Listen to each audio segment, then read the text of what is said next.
So I was trying to do a Godzilla impression, but well,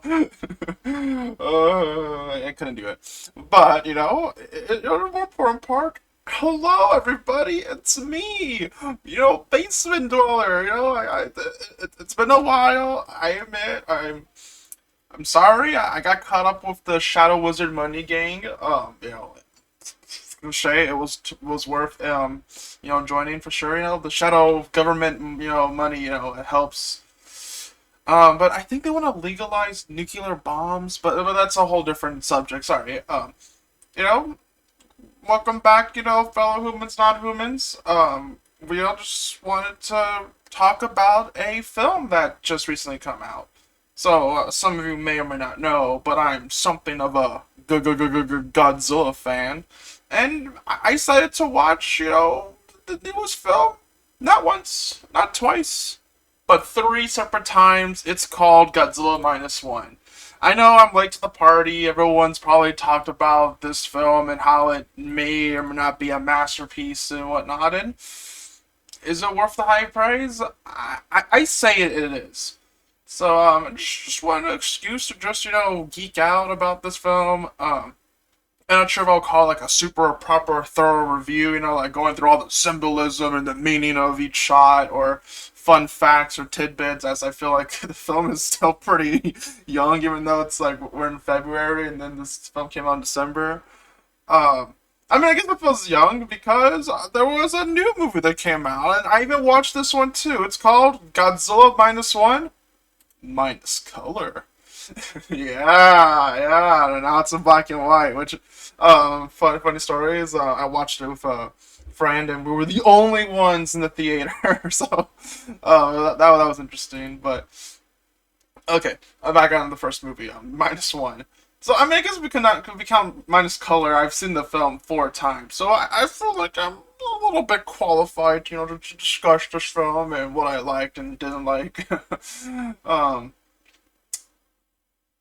Maybe let's go over the notch. No, I was going to say let's go over the negatives first, so we can just talk about the good parts. But I just realized that the the negatives is like towards the end of the film, and that'll be a weird way to structure on this video because there is no structure in this video. But okay, Godzilla Minus One. I remember when it was like there was a countdown on Godzilla's Japanese X account. Yeah, right. It's X now. Like Twitter. What's that? It's always been about X. Oh, sorry. I was doing the X thing with my hands, but you can't see that because my model isn't that advanced. But okay, let's talk about Godzilla. So I remember they were counting down, and then they had like zero was like was it like not 1954, and then went zero, and so like the countdown's over, and then minus one. And okay, I remember. I don't know who or where I heard the source, but I remember hearing somewhere that this new upcoming Godzilla film was going to be basically like almost like a retelling of the original film, but like more like in a way that they wanted to make the film. Because back in the day, they had to work around certain topics without directly saying things, as well as they didn't have really good effects back then. Like I like it, because it's Godzilla 1954 is a film that I still watch, multiple times a year to this day. Because I'm more of like a film nerd, so like watching this, it's always interesting, just to look back at time, and then it's pretty cool. And the idea of basically kind of redoing the film, like not like a remake, because a remake isn't the right term to use, because like this film does differ a lot from the 1954 film. But like the idea of a post-war Japan story of a giant monster showing up, that's the kind of story that they wanted to retell, and I think they did a solid job, honestly. Um, so that's what I was heard about, and then I see, Godzilla Minus One. The trailer was like, I was like excited, because like for years, and I mean years, I've been begging for like another serious tone Godzilla film. Like we have Shin Godzilla. Don't get me wrong, that is a serious tone film, and Shin Godzilla is like somewhere in my top 5 films. It's now shifting around. And I really love Shin Godzilla, but I kind of thought like it would be kind of cool if we had a film like that. but in the past. So I was really glad to see that we were taking a film in the 1940s, and I was like, I was vibing with this. This is a thing. It's like, I don't know what happened. At some point in my life, I just started to slowly prefer the solo Godzilla films. It's like, I don't know, as a kid, I didn't like them too much, but now as an adult, it's kind of a thing that I just like yearned for, and something I yearned for as well was a character-driven story, and we got that. So we have a cast of characters, and you're mostly invested in the main protagonist as they're a World War II veteran. There's a kamikaze pilot, but they decided to bail out, luckily, because yikes, you wouldn't want to fly those things with their intended purpose. And the film like follows this character as we see him as his war is not over, and the Godzilla's being a reminder of that. And it's honestly a touching story that I think connected with a lot of audience members that weren't into Godzilla, but then they see like this human side character, and then they were invested. And I think that's pretty cool because unlike most Godzilla films, this is a good film. I know that sounds a bit weird. Because, okay, so hear me out. A lot of Godzilla films could be considered like, oh, this is a good Godzilla film. For example, like let me think of okay, I'm looking at my collection right now. Okay, Godzilla vs. Destroyer. That's a good Godzilla film, but is it a good film? No, it's not. It's like we put on a critical lens, it's not a good film, and that's kind of it's pretty painful to say that out loud, but I know for a fact a lot of non-Godzilla fans, if they were to watch this film, they wouldn't be. I mean, they might be somewhat intrigued, especially with the giant fight and stuff, but like in a critical lens, they wouldn't consider it a good film, and I would agree with that, and then that's okay, like not all films have to be masterpieces. You can still enjoy a film. Like, for example, my favorite Godzilla film, by far, and it's because of nostalgia reasons, is Godzilla GMK. It's my favorite Godzilla design, favorite Godzilla movie, but like, it's a bad film. Like so like the fact that we have a film like Godzilla Minus One that's both a good Godzilla film and a good film, it's something amazing. It's something we hardly get. Like I think the closest thing I could put this comparison would be Shin Godzilla, which is a film that I would also debate is like art, because like I don't know, I always want to do a Shin Godzilla video, like why I just love rewatching the film over and over for different reasons. Like we could go talk about like the human characters, which yes, I did enjoy the the political aspects and having all the characters discussed and stuff like that. I was actually intrigued with that. But also because you can also see the film in like different lights. The most interesting light to see is like seeing about a monster that's like doesn't know why it's being hunted down, and it's scared of dying and whatnot, but it still tries to live on despite everything the world going against it. That's a pretty sad lens to see, and you could see the film in that direct light, which is why I consider the film art. Minus One is also art. I mean, maybe not be as deep. sorry, a lot of youngsters like to call certain films, like, whoa, that's so deep, but it doesn't need to be deep. And honestly, I think that's why it vibes with more general audiences more, because I don't know, like it's not like there is sci-fi aspects to it, yes, but the film does feel a bit more grounded, like. And that's pretty cool about it. I think like the best example would be like Godzilla 2014. That film was grounded, and I know a lot of like non-Godzilla fans were intrigued with the film until I can't. What's the protagonist's father's dies. The guy played by Walter White. That dude. I think everyone, even fans of 2014, could agree that the film kind of like dips after that happens. But like, man, having grounded Godzilla films, I don't know. It's something that it's debatable what's considered a grounded Godzilla film and what's not. But I don't know. It's something that a lot of people could, non-Godzilla fans and Godzilla fans could enjoy. Well, against Godzilla fans will like many things. Okay, let's jump to another topic.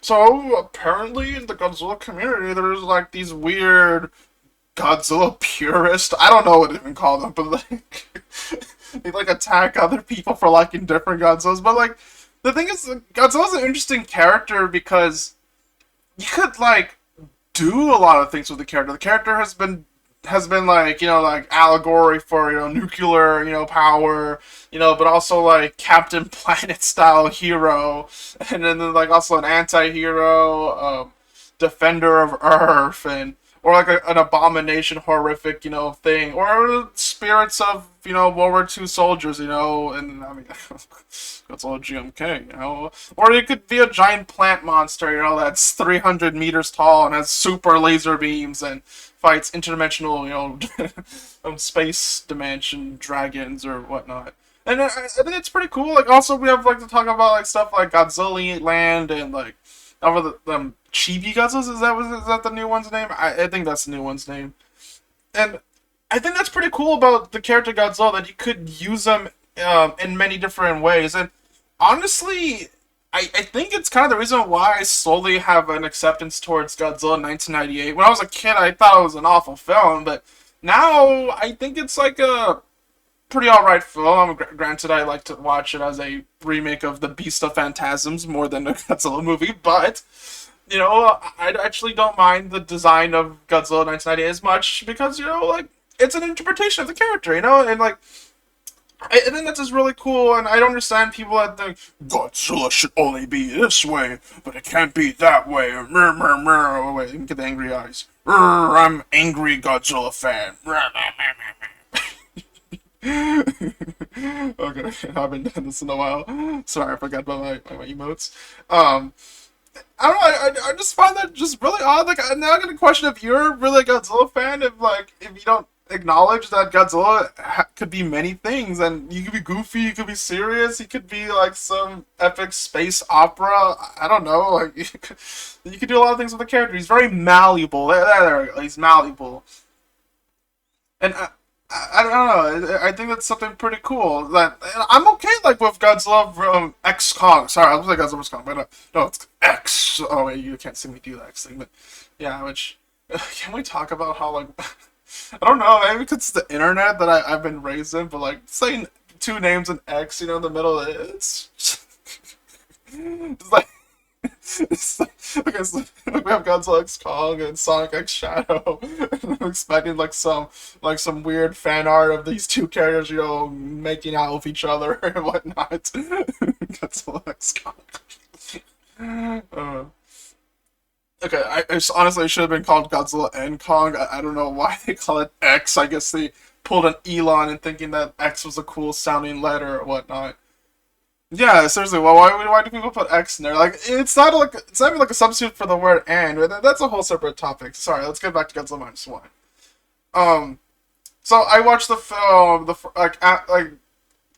was like a fan screen event, yeah, with one of my good pals, and we watched the film, and oh man, it was like glued to the screen. Like, I think only one time, I think, where I turned to the side, or no, actually no, there was a few times. Okay. So the film starts off, main character, you establish kamikaze pilot, and then Godzilla just shows up like, Rawr! Yeah, that's my Godzilla impression again. And he starts like, munching and destroying everything, wrecking stuff, and then the soldiers are all panicking and scared. And the main character, because he has a plane, they're like, oh man, you gotta go distract. No, you gotta go shoot Godzilla. Because the rest of it, they knew it, they skipped like the naming aspect right away by having one of the mechanics that was stationed on the island by saying that the locals called the creature Godzilla, which is pretty cool that they because like in Godzilla 1954 that film they also established that there's some like islanders that have already named the monster. That was pretty cool, and they tell the main character to go shoot Godzilla, but the thing is like I don't know if I want to say this out loud because like this kind of may or may not ruin the film a tiny bit. I guess I'll say it. So it turns out that, according to, I forgot was the director or writer, one of the two, but supposedly Godzilla, before he gets nucleated by a bomb, he already had the regeneration abilities. So if literally our main protagonist starts shooting at him, he would have, regenerated and then been real angry and die. So, like, I don't know, like, I mean, I kind of wish that wasn't the case. I mean, I'm glad the film doesn't say that, because I feel like that would kind of, like, ruin the main character's guilt that he has, because he doesn't shoot the monster, and some soldier panics, fires, then Godzilla goes, Wah! Starts, demolishing all the people. And then we have, Oh my god! I forgot. Sorry, I'm bad with foreign names, but I forgot what his name. I remember Mr. Yachabani. Tachabani, yeah. Is it Tachabani? I got him. We'll call him the mechanic guy, you know, because I already said the main protagonist and mechanic guy. Okay. Mechanic guy survives. The only one that survives, and he has like a really bad leg damage, so he has to limp for the rest of his life. And he blames the main character, you know, and even when the World War II's over, like he gives them the paper, the photos of like the loved ones that the other mechanics looking forward to seeing. You know, they were pretty close to the end of the war, so that's pretty bad that they died this way. And yeah, that was a really good opening. You know, like I think it was pretty cool seeing a pre-mutated Godzilla. You know, it's not something we see too often. Like it's been done before. Like the most common example is Godzilla from Godzilla vs. King Ghidorah. What we see is the origin of Godzilla. Well, a Godzilla, and then as well as I guess the next comparison we could make is like Godzilla 1998, where we see the iguana that got nuked. But and then after that, we also have Shin Godzilla. Oh man, we jumped the bridge pretty far. Shin Godzilla, and I mean we don't see the pre-mutated Shin Godzilla, so I guess that one doesn't really count. But yeah, point is we don't get to see like a pre-nuclearized Godzilla, and it's pretty cool to see this. I remember I was really scared because there was like I don't know if it was SH Monster Arts or Bandai figures, but there was like sorry, I had a burp. There was a Kaiju A and Kaiju B, and I was worried. Because like I saw the trailer and I loved what they were doing. I was like, please don't include second monster. Like you can do that for the sequel, but not for the first film. They'll take away the whole Godzilla aspect of Godzilla. It's Godzilla Minus One, a human and Godzilla plot story, and then oh yeah, there's never a monster for Godzilla to fight. Like I mean, I don't mind the fights, but like for like if we're trying to introduce like a film, like especially like I don't know, this one's probably gonna get a sequel. Like I know like Shin Godzilla people said it was gonna get a sequel, but we never got anything of it. And I don't know, I kind of prefer Shin Godzilla just ends that way, you know. But this film, like I think it sets up for a sequel pretty easily. Anyways, so as I was back to saying, I was real worried that they were gonna have like a second monster. So I was relieved that to find out that the second monster was just pre-mutated Godzilla. So we gotta sell those action figures right there. Am I right? Except we live in America and Japan doesn't do like toys like the way they do for. I mean, they have figures, you know, but you know, sorry, it's a little small rant about figurines and toys. Or, I don't know. So we have pre-mutated Godzilla, and then the film continues on. Oh wait, before we do that, so sorry, I know we're rambling. It's almost like I'm babbling. Basement Dweller babbles. What? That's the name of the series. Man, this is the problem when I have in a script. Babble. Oh, okay. So I was watching this like in a super big, large theater, surround system. Like it was like it almost felt like a little stadium during this fan screening. So when Godzilla showed up, the seats kind of shaked a bit, and not gonna lie, my heart kind of raced a little bit high. I have a fear of heights, and this seat was pretty high up as well. So like, I mean, all this was like, oh man, what if like the whole thing collapses on itself? So that was pretty terrifying to think about. But and then even watching it like I think like it took me like the fourth viewing, which I mean, I guess the final view minus color when I wasn't afraid of the Godzilla. But I think most people I watched the film with, like even they got a bit jumped by Godzilla like, in the beginning. Like it's like in the shadow he just pops out, and I really love that aspect of it.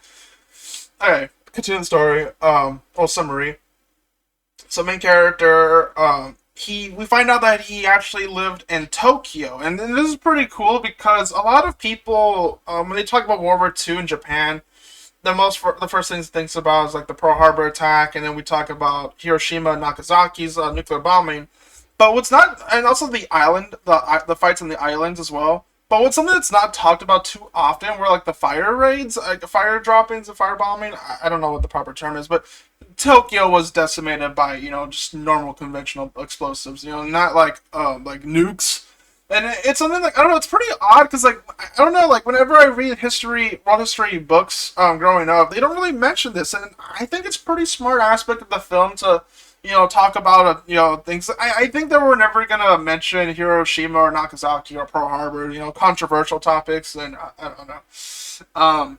I mean, I don't know because I feel like for some people that might throw people off the film, and I kind of wish they at least reference, one of the comments, just a tad bit, but they do talk about something that I really think that was pretty talking about war done right is talking about that war is ugly, like it's never like a fun thing, it shouldn't be celebrated or praised about. Like there's a character who like wanted to was so excited because he wanted to join the war and was disappointed that it was over, and I think that's a pretty interesting thing to talk about, like how like the message is people should try to live and strive together, and also the core message of the film. I think it's something like to try to live as much as you can, or something like to keep living. Yeah, I think that's the message I was getting from the film, and also that war is just ugly for both sides. It doesn't receiving it, the winner losers. It's awful, and I really like that. That was a pretty good aspect. Just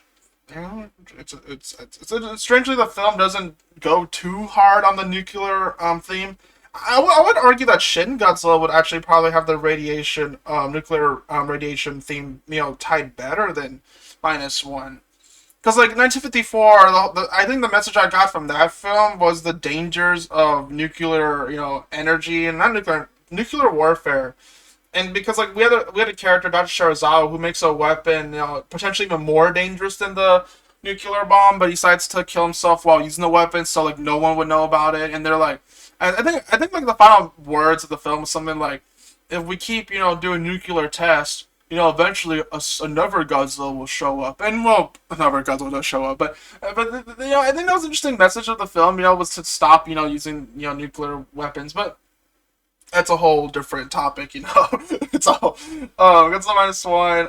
Yeah, wars. Like, okay, so we see like the main character, like he's like he used to live there, and his parents are deceased, and even as a neighbor who's actually angry at him that he didn't do his job, but even though I don't think that would have helped, but I guess she was in emotions at the moment, and she lost her children. Pretty sad. We see the state of everything. It's all destroyed and ruined. Even though the war is over, they still try to recover. Main character ends up meeting two new characters. This lovely woman and this child, baby, baby that they're not related to each other. So basically, she just has a baby from a dying mother that told her to take care of it, and she decided to take care of it. And then he like basically like kind of like sort of pseudo have a family with those three characters. Like not the three characters, but those two characters. So like we have the main protagonist. I get the female main character, I guess you could say, and then the baby, and they live together almost like a family. But later on, we see that the main character doesn't consider his wife and the baby as his daughter. It was pretty hardcore when the baby's like, "Daddy or father," it's like, "No. Remember what I said? I'm not your father, and don't call me that," or something like that. And all the other characters' friends were like all like taken aback. That was pretty interesting. And basically, like towards the end of the film, he does consider them, as part of the family, and I think it's pretty nice. And the reason why he didn't consider them as family early on is because I believe he states that his war isn't over. Even though the war is over, his mindset's still not over. His mind's still a bit broken, and it's not mentally healthy to even have the idea of a family and stuff like that. And I think that was pretty interesting. I really like that aspect of it, because it has a pretty solid ending. If he wants, character goes our full journey. You can't let go of the war, and then towards the end, he finally lets go of the war. I like that. So yeah, these characters, and then we see like our main character gets a job, and we meet like the three best characters. Like, oh my goodness, like this is how this is a good film. Like if you're actually invested in the characters. So we have the ship captain guy, Doc, and the kid. It's like these trio. Basically, the main character of the trio, they work. Their job is to dismantle the mines that are left out in the warfield, and basically these wooden boats, and a pretty smart method of basically cutting the wires of the mine, so then they could just shoot them down and explode them, so they don't like destroy future potential metal ships that will go by. And we see, that the job's paying off. He has a motorcycle, a house. Everyone's celebrating. And then we even have the funny scene where I remember, like, I seen the film like multiple times. I think the first 3 times I saw the film, like, there were still like people that were either new or like they just really liked the writing. Where basically like the woman's like, "Oh yeah, I'm not a wife, by the way," and all 3 of his friends just look at the main character like, "What?" And then the other part was funny. My theater laughed at that too. Um, so then life's going good, and then Godzilla gets bombed. And then, like, apparently, like, because he had the regeneration factor, he's trying to regenerate, but he was nuclearized really badly, and it misshapen him and turned out into this giant, monstrosity that is Godzilla. And Godzilla looks pretty good in this film. Like, it's like kind of like an updated Heisei film, which I really like that Godzilla actually resembles Godzilla and not something too drastic. Hold up, I forgot to include a certain picture. So a lot of people aren't aware of this fact, but this Godzilla is actually a modified version of an existing model from Godzilla the Ride, which was like a Universal Japan park experience where, I don't know, it's like a 4D roller coaster movie. I don't know. I haven't seen footage of this. Like, I've seen, like, Evangelion versus Shin Godzilla before, the 4D ride experience, and that was pretty interesting to watch. I don't know if I'm gonna see the. I probably should, after this video. I'm done. I probably should look for footage for this. But so yeah, basically we could see right here that the main difference that changed were the spines. The Godzilla Ride version, like, spines are like more traditional looking Godzilla, while Godzilla Minus One decided to do its own unique thing, and there's a good reason why they did its unique thing. I'm not sure if they have the same atomic breath, but basically how it works is Aragoji from Godzilla Minus One has some action figure process. So when he does like an atomic breath, like his little spines, pop up, and then they're all glowy and blue. Once they're ready, they push in, and he fires out his beam. Which I'm telling you, that would have been a perfect toy. If I know for a fact that this film was made in America, they would have had a bunch of those Godzilla Minus One toys out there. Jason Blum, please convince the guys to make a government film there. It's a whole different topic. Okay, sorry. So like Godzilla minus one Goji, I guess we could call him that. Godzilla in this film, I like the design. It's solid, It's like I said, an updated version of the Heisei design, and I like that a lot.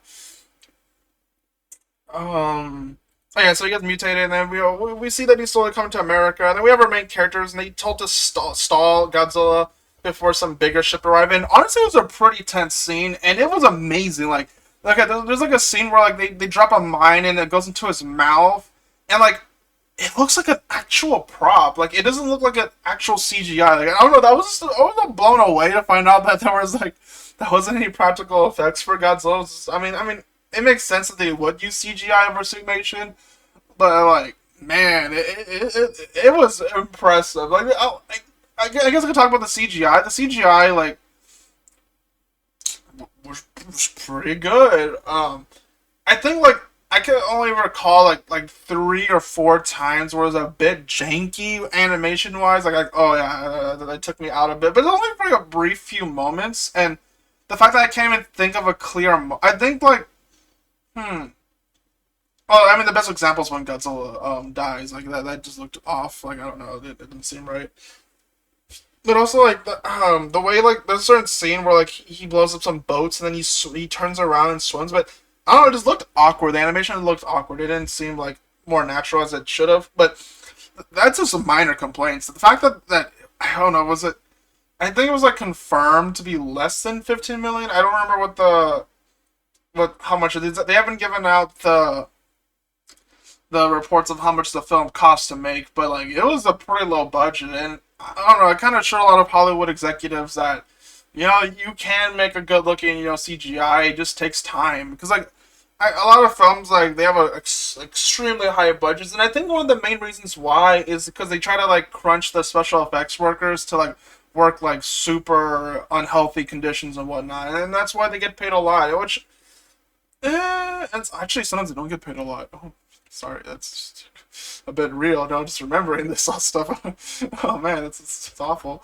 I don't know. I think it kind of proves the point. Cause like back in the day, like films like Hollywood was much different. Like when a sequel came out, like the sequels took a while for all of them. It wasn't like back to back action. And I don't know. It's a weird double edged sword because like in one hand, like the reason why sequels are made fast these days, especially like some like Marvel and Star Wars, is because they want to keep the attention of people, you know, in the whole pop culture sphere. And time and news and stuff like that, it moves fast. It's something that's like the idea of entertainment. It's like a whole like complicated thing that we could probably even make a video about. Maybe probably not, but it's an interesting aspects to think about. Like because of this, a lot of films have to get rushed, and we have to like have like subpar CGI. Which okay, a bit off topic ramble.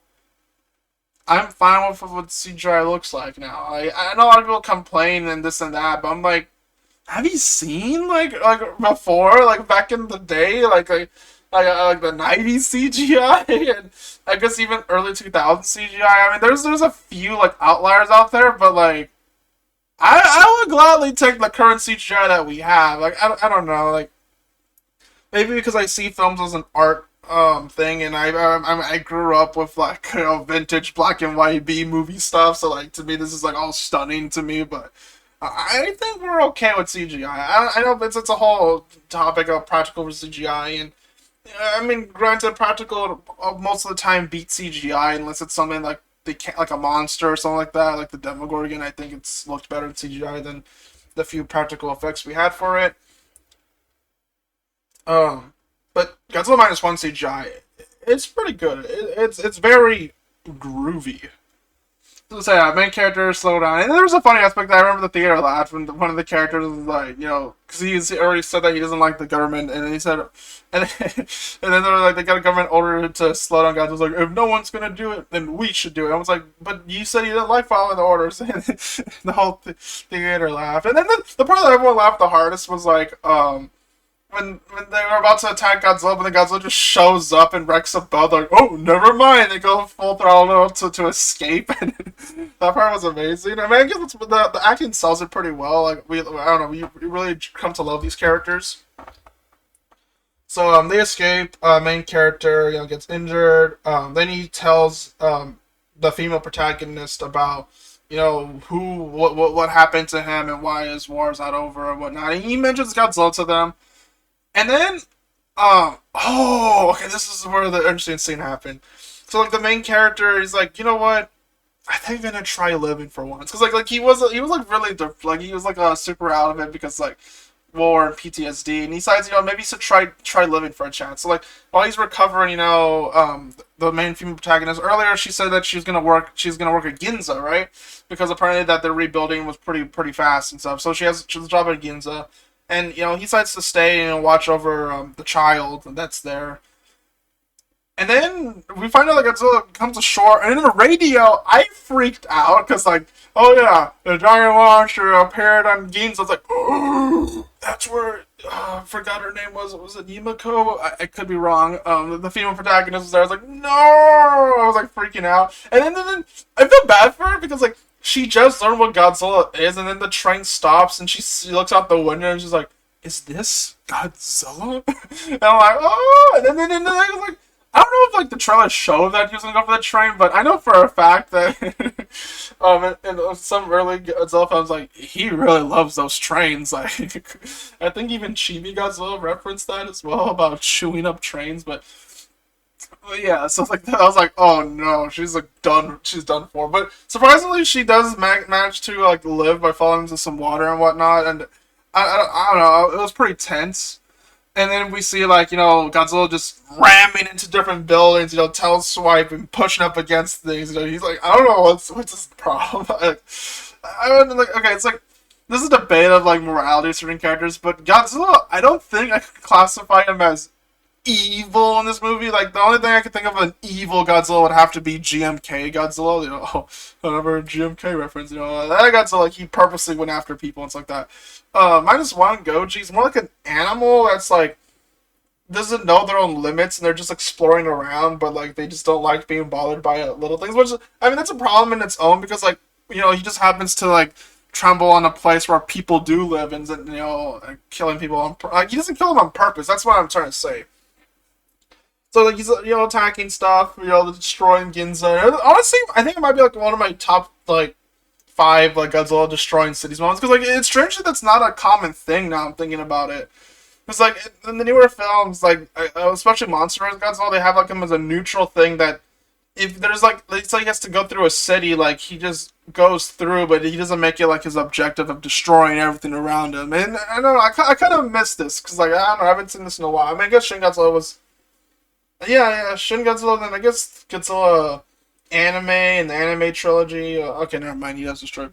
But I don't know. I guess seeing it on the big screen, like physically destroying, because like you always like he just like in Shin Godzilla, for example, he destroys the city with just with his laser beams and whatnot. But like we don't see him tail swipe or like push up against a. Okay, I mean in his younger form, but I don't know. But I guess like I just like classic Godzilla City Destruction. Okay, we'll just go with that. Okay, I just like realized contradiction myself, like with a bunch of examples. But it felt nice and seeing the humans. It's something I liked. Seeing the humans trying to run away from Godzilla. All that we haven't seen in a long time. We haven't seen that. There we go. That's something we haven't seen. I don't know. I really enjoyed that moment, and then we see female protagonist, for some reason giving up when she gets out of the water and sees Godzilla's heading her way. And okay, I don't know. It's like a nitpick whenever like there's an obstacle like destroying stuff and all the humans are trying to run. Why don't you run to the sides? I don't know. Why do you keep running forward? The thing is going the same direction as you are. Then turn. I don't know. It's a nitpick that always bugs me in a lot of films, not just this film. But yeah, for some reason they're just running forward, and then our main protagonist shows up to save the female protagonist, and they both run, and then something dumb happens. The cool part is like Godzilla's charging up his beam, and everyone's like all staring, they stop it, and then a few of them get the idea to start running, but for some reason the female protagonist pushes the main protagonist into an alleyway, but doesn't go there herself. I feel like she could have like just grab his arm and then pull him to the alleyway. But no, she pushes him to the alleyway, doesn't go in the alleyway. There's plenty of space, and Godzilla fires his beam. And when he fires his beam, it's probably like I don't know, like top 5 coolest atomic breaths, honestly, out there. Because like it has like a little nuclear mushroom cloud explosion, and the force is so strong that it blows things away. So for starters, she just flies away, and it's like, oh dang, she's not gonna survive that. And then to make things worse, because it's so powerful, there's a suction and everything goes inverse. So like, there's no way any human would survive this. And it's like, oh dang! And then they have a funeral and everything. And I remember when I was watching Godzilla Minus One with one of my friends. I think it was like third viewing.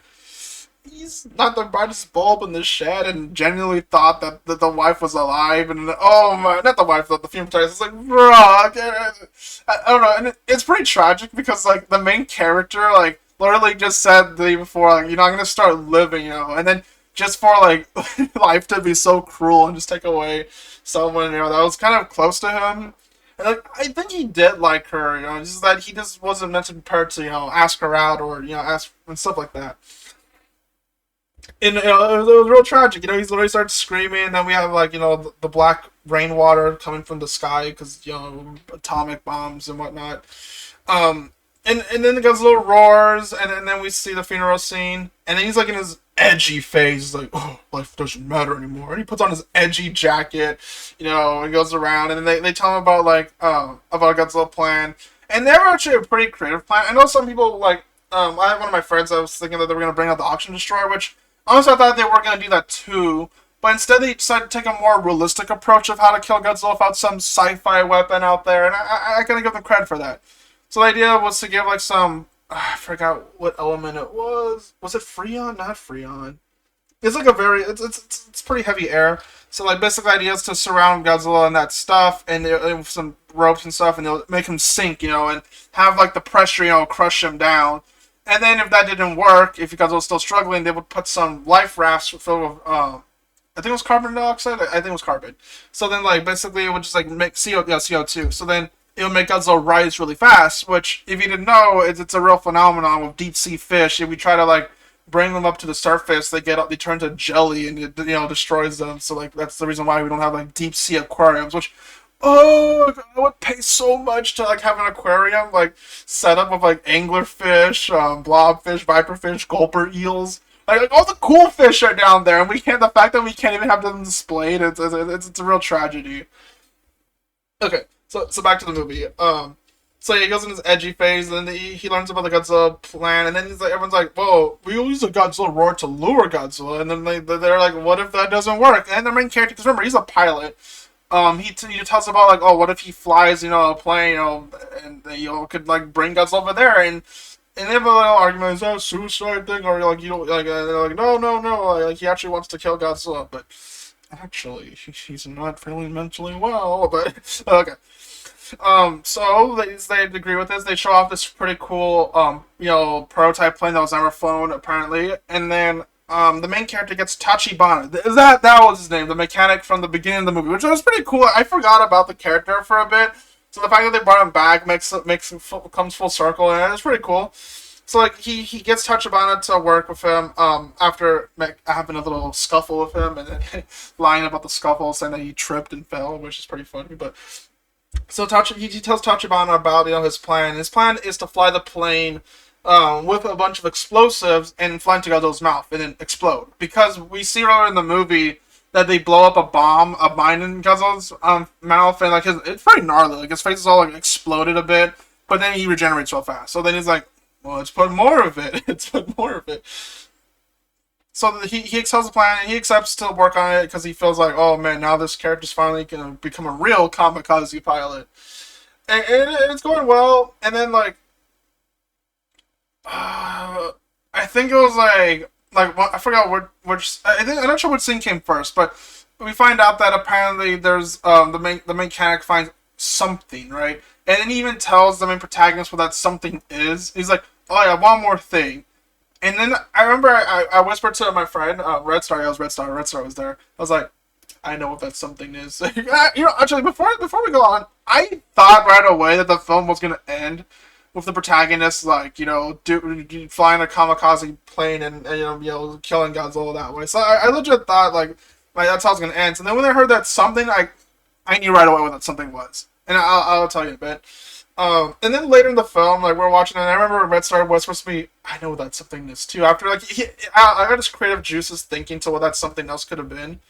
And we have like the doctor, talk about like how Japan didn't really value life that often. The fact that planes from the kamikaze planes didn't even have ejection seats. So they're like, yeah, I'm pretty confident that something else is an ejection seat. So that you could parachute out.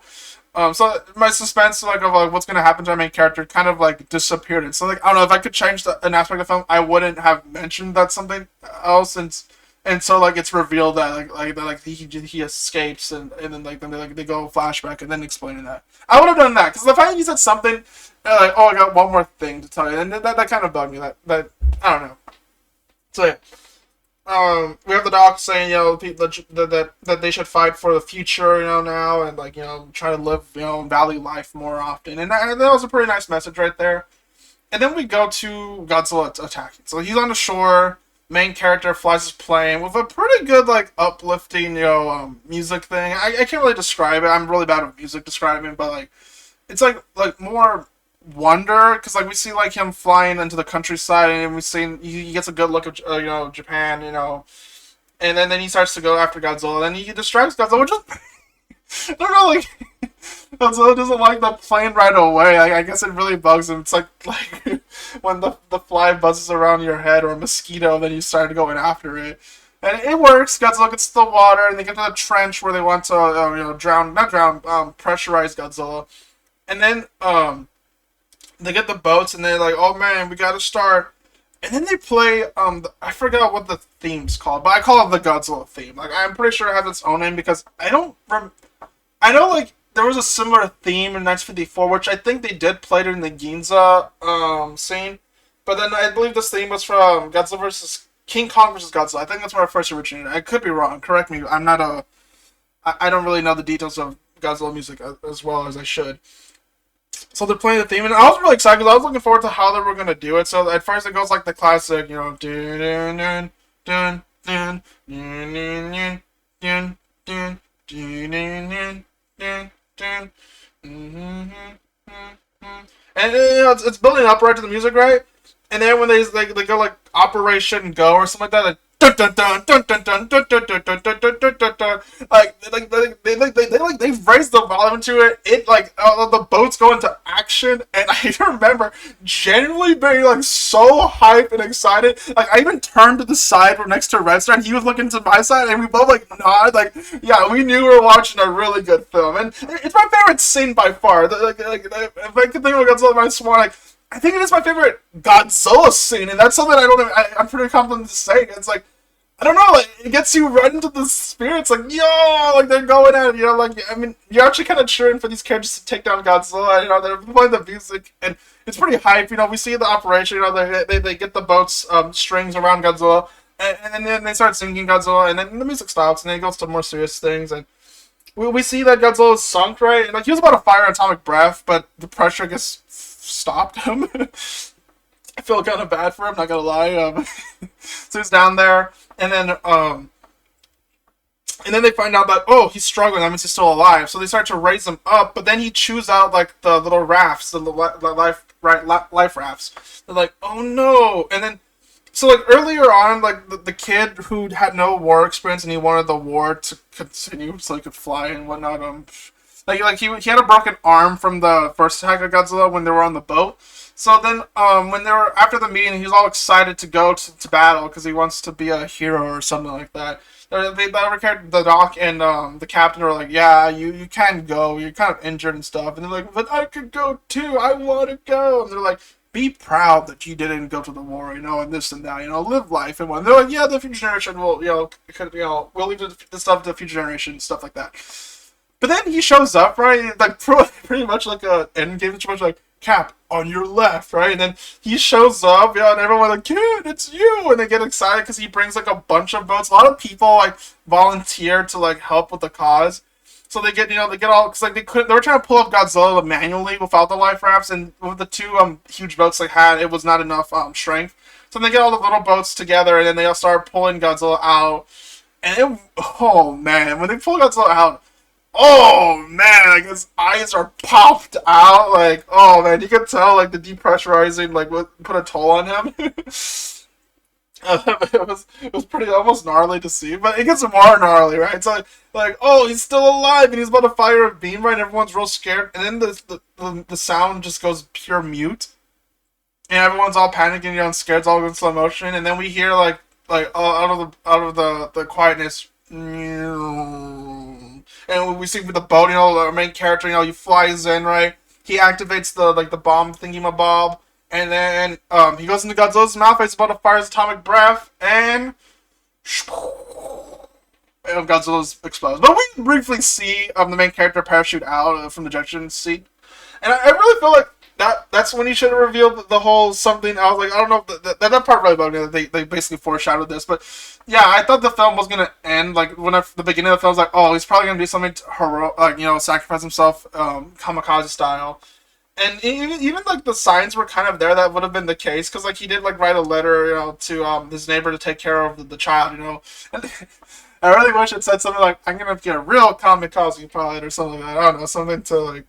Make the audience all freak out and stuff like that. But I don't know, that's just something nitpick that they didn't do that. So, like, Godzilla explodes, and it's pretty gnarly. Like, his whole face is like, his head's all gone. And then I guess another nitpick comes right here. When he dies, he, like, crumbles and turns into powder? Like, what? I don't know, like GMK. Oh, I guess I gotta bring up GMK once again. GMK did it better, where basically we have a character like drills a hole out of Godzilla's neck, and basically he tries to fire his atomic breath, just like Godzilla Minus One was doing. But because it wasn't coming out right, he explodes. And I feel like that's what they should have done. They should have had Godzilla like slowly sink to the bottom of the water, right, below, so we don't see it, and then the explosion happens. That's how I would have done it to Godzilla's death. So Godzilla dies here, and everyone cheers on, and surprisingly, I remember I think it was like Godzilla Minus One minus color when I realized that wait a minute, nobody died. Like they did like a perfect run against Godzilla where zero casualties. Well, I mean, I guess that's fine. They needed something, happy about that. I generally thought the kid was gonna die. Like I was like, oh man, everyone's like all trapped. Like, no, he was a hero, but he died. Trying to protect us and whatnot. But that's fine. And we find out that the main female character is alive. What? I'm like, what do you mean? Like, I remember like in the viewing, like everyone in the theater was like all mumbling and grumbling, like, no way. And we're like, not in a good way, like no way. We were generally like displeased by this. Like, and then Red Star even told me this was like some Disney level like happy ending. Like it really bugs me because like I feel like the film would have been really complete. Like it would have been bittersweet, but like have the main character be a father to that one child, but then like still thinks fondly about that woman, and have a tiny regret about that not actually marrying her and whatnot. And I think that would have been really good, because like even though like he lost something, like he still has the future to look on with the child. No, the woman's alive, and then not even that, like she's like perfectly fine. Like the only thing that's like she has like a bandage over her eye, so maybe she lost her right eye or whatnot, or the right eye is super damaged. But her skin looks like no scrapes, no cuts, no scabs, no bruises. I'm like, no. And then it's like a moment that you won't see right away. I saw it right away. Like I don't know why some people didn't see it right away. I saw it right away. Like, where basically her veins are like all dark, and we see some like inside her veins like moving in there, and it gets longer and darker. There's a lot of theories. I really hope they just say it's like radiation scars or whatnot. I really hope they're not gonna pull like she's a Godzilla human hybrid, because that would be really dumb. Like, oh no, please don't do that. Like, I really love this grounded film. Don't introduce something like that, please. I'm begging you, please don't. I think it would be really good if it was radiation scars, and the sequel has her like slowly dying of cancer, and then the main protagonist is like, oh, like, can't believe that Godzilla still took some from her, and he's still like has fond memories with her, like, at least for a while. And then Godzilla shows up because no, we find out Godzilla's heart. Godzilla starts regenerating. He regenerates like a heart and starts beating, right? So I guess he's Cell from Dragon Ball Z, where he could just regenerate if you don't eviscerate every single one of his cells. And it's funny because another film did this similar. It got so much GMK. Oh man, I started to realize that maybe this is why I like the film a lot, because it's so much of my favorite film in certain aspects. Oh man, I really gotta do a GMK video. And then Godzilla's alive, and there's a little Godzilla Minus One logo in the roar. And the credits go by, and they play the music and stuff. And I think only the first or second time. I'm not for. I know the first time I did, but maybe like I'm not sure the second or third time I did. But I know for a fact, I did watch one like the first time I watched the full credits to see what they're gonna have, right? And they have a Godzilla roar at the end, and it was real nice. And yeah, I remember walking out of the theater the first time, realizing that this was automatically a good film. Like I don't know, I never had that aspect, and so I think like Shin Godzilla was the first time where I questioned like, what was my favorite Godzilla film out there? And for a while, Shin Godzilla was my second favorite. GMK. Oh, I'm talking about GMK again. So glad I brought up this picture. I'm really glad I did. So Godzilla GMK, still my favorite. And the reason why, in case some people are interested, GMK is gonna be my favorite probably for a long time, because he just holds a lot of nostalgia value. It was my first Godzilla movie seen as a kid. And I think that the effects are pretty good. The story is something. The fights are pretty fun. The fights were pretty good. I don't know. It was like almost peak on special practical effects, or maybe it was peak practical effects. Either GMK or Godzilla Tokyo Stress. Those are the two ones I think about the most when it comes to the Suitmation era of Godzilla as being peak. For practical effects were at their best at that time. But Godzilla Minus One, like, but right now, I I'm torn between Shin Godzilla minus and Godzilla minus one, which is my favorite. And I guess I could also talk about Godzilla minus one minus color. Do we count this as a separate film? I think they count as separate because I'll talk about that in a bit after I talk. It's like I don't know. Right now, my top three films. Number one is Godzilla, Mothra, King Ghidorah, Giant Monsters All Attack. Nostalgia reason, that's why it's my favorite.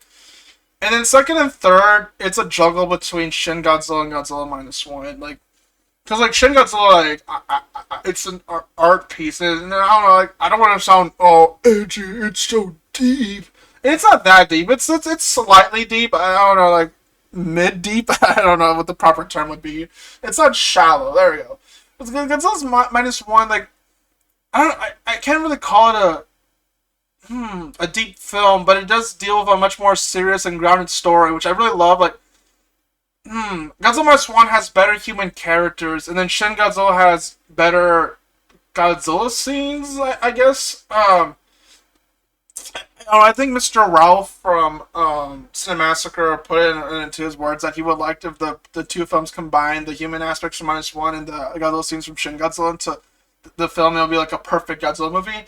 And maybe he's right in that aspect. That could be a potential thing. Minus One Godzilla.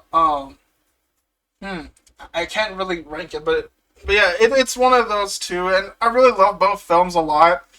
And both films have their own differences, which I do like the differences as well. And I could call this film almost perfect. Like I said, like if I was gonna like make this film, and I would have kept it exactly the same, but have that one scene where Tachibana doesn't say, "Oh, and just one more thing," if you remove that scene right there altogether, because like I feel like that ruined the suspense of the main character's fate, and then have the character write to the neighbor that he's finally gonna do his kamikaze job, because that would literally like make the whole audience all freaking out, and have that woman be dead. I'm sorry, I know it's like, oh, he wants like a dark ending, he wants to depress him. I'm like, I don't know, because like it doesn't make sense that she lived, and then you say, oh, she has Godzilla cells in her body. That's what. No, that's dumb, because that just makes it like ungrounded. And I don't like that. Like, and yes, I know that sounds weird talking about a film about a giant, dinosaur-like aquatic monster destroying the city, not being realistic. But no, just don't do that. That just takes me out of the film, and it's just, yeah, those are the few aspects like about the film. Like, I think critically wise, Godzilla Minus One is the best Godzilla film. Like, I think, like, compared to Shin Godzilla, I could say that it's a better film. Because Shin Godzilla is also a rare case of a Godzilla film not being just a good Godzilla film, but also being a good film.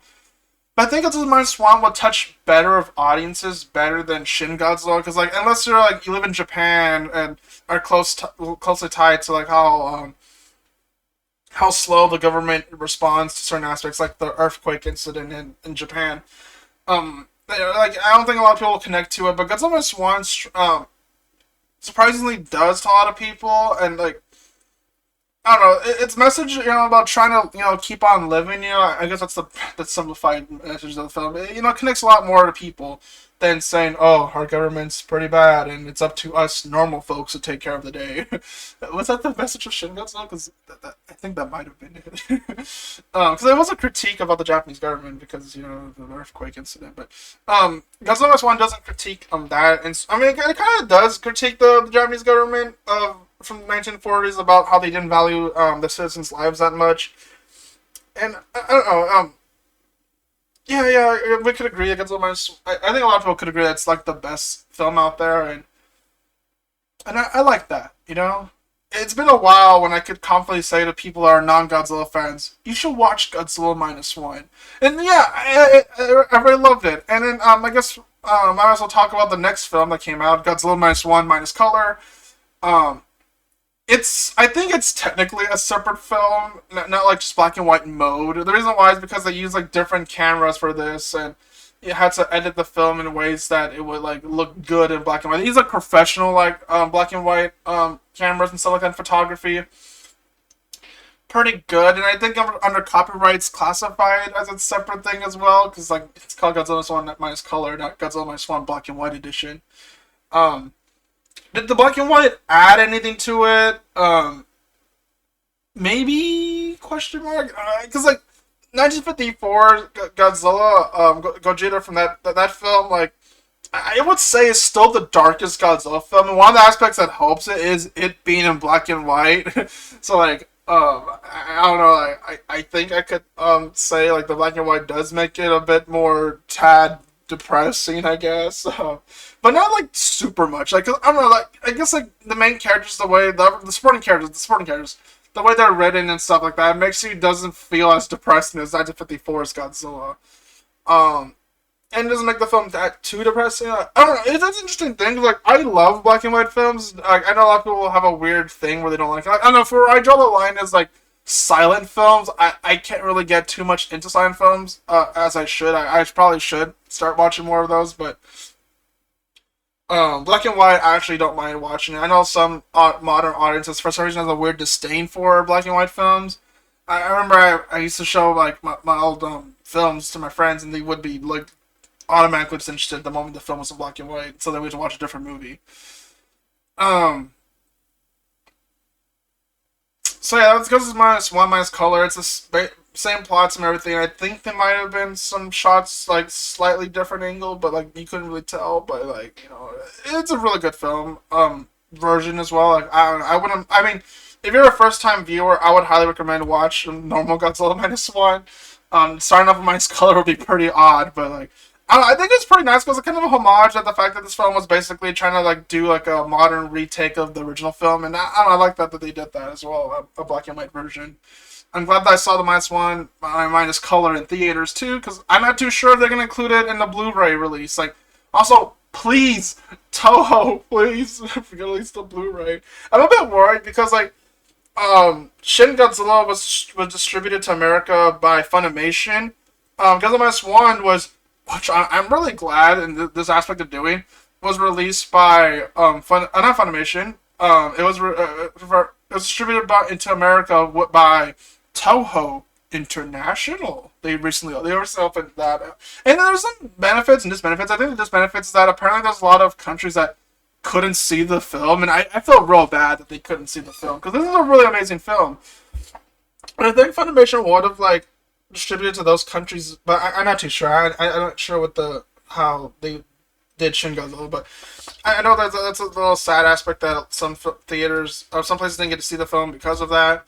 Um, but one thing I'm worried about is how long they're gonna take until we get Blu-rays, because like I really need this film like ASAP because it's so good. Like I think this is gonna be a film that I'm gonna see more than Shin Godzilla. Cause like I watch Shin Godzilla like every few times a year, but Godzilla Minus One, I think I might see it like I don't know, like once every 2 months maybe. Which that sounds like a little, but but like the fact that that's like 6 times a year. That's pretty a lot for a film. Really love the film. There might be a sequel. If they do a sequel, I hope it's like, main character's wife this time. Like they have good times, but then it's like she dies slowly because of cancer, and then Godzilla shows up. It's like, no, it's you again, and then he has an epic battle, but then he has to let go of the grudge because a giant monster named Anguirus, Anguilus, or however they're gonna butcher it in the dub. Sorry, I call him Anguirus because like I grew up with the Pirates trilogy and that's how they pronounce his name. But sorry, it's a whole different topic. How do you pronounce this monster's name? Because I don't know. I find it weird when someone says an Angulus. Like, so I'm like, But yeah, it'd be really cool if Anguirus shows up. And basically, it's like a retelling of Godzilla Raids Again, with a unique out of pain, and I don't know, maybe the kid like learns to fly a plane and sacrifice himself in the ice or whatnot, and then the main character, could finally like not finally, but like maybe like the main character could like try to see that maybe Godzilla's not super too bad, because like to be fair, I don't know, I see a lot of people have some weird takes online by calling this Godzilla evil, like he's seeking out the main character. Like, no, he wasn't, just coincidentally just there. I know it sounds weird, but like he was just an animal. That's the best way to describe it. It's like, there's potential for a sequel. I'm not sure if I'm really looking forward to a sequel, if I'm being honest. Like, I kind of like just standalone films. I just like Shin Godzilla. Shin Godzilla. I don't want a Shin Godzilla sequel. If I'm being honest, because like I don't know, it just kind of feels like the efforts of the first film like were like pointless if that was the case. And honestly, I think one more change I would do Godzilla Minus One is maybe not show the heart like regenerate. Like also I would have changed it where Godzilla sinks a bit and then explodes instead of turns to powder because the powder was really dumb. Um, so like yeah, those are the few changes I would do because like I don't know, it kind of cheapens like the film a bit knowing that it got, like they did all this and then he's still alive. Like I don't know, like you could have done that for the sequel. Like oh, he actually did survive. You know, I would have liked that so much better. Um, so yeah, I was just looking at the time. I babbled for about an hour, and I think it's a good stopping point right here. I'm not sure if you could hear that or not. I'm still gonna find out if you could hear the computer fan or not. Oh, bass and and audio problems. You know, it was a thing that goes together. So I've been the basement dweller. Take care. Have yourself a groovy day / night. I'm gonna go back to the Shadow Wizard Money Gang because I want to buy a few things for season 2. See ya.